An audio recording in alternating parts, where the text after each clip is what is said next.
رسول اللہ صلی اللہ علیہ وسلم نے فرمایا، علامات قیامت میں سے یہ ہے کہ دینی علم اٹھ جائے گا اور جاہل ہی جاہل ظاہر ہو جائیں گے، اور علانیہ شراب پی جائے گی اور زنا پھیل جائے گا۔ صحیح بخاری حدیث نمبر 80۔ علم کے زوال اور جاہل کی اشاعت کے بیان میں، اور رابعہ کا قول ہے، جس کے پاس کچھ علم ہو اسے یہ ضائع نہیں کہ دوسرے کام میں لگ کر علم کو چھوڑ دے اور اپنے آپ کو ضائع کر دے۔ اور جو میری نصیحت سے منہ پھیرے گا اس کی زندگی تنگ ہو جائے گی، اور قیامت کو ہم اسے اندھا کر کے اٹھائیں گے۔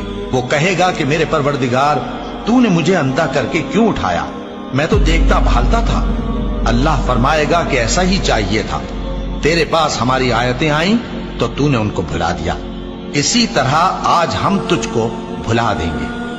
اور جو شخص حد سے نکل جائے اور اپنے پروردگار کی آیتوں پر ایمان نہ لائے، ہم اس کو ایسا ہی بدلہ دیتے ہیں، اور آخرت کا عذاب بہت سخت اور ہمیشہ باقی رہنے والا ہے۔ تو کیا یہ بات ان لوگوں کے لیے موجب ہدایت نہ ہوئی کہ ہم ان سے پہلے بہت سے فرقوں کو ہلاک کر چکے ہیں جن کے رہنے کے مقامات میں یہ چلتے پھرتے ہیں؟ عقل والوں کے لیے اس میں بہت سی نشانیاں ہیں۔ اور اگر ایک بات تمہارے پروردگار کی طرف سے پہلے صادر اور جزائے اعمال کے لیے ایک میعاد مقرر نہ ہو چکی ہوتی تو نزول عذاب لازم ہو جاتا۔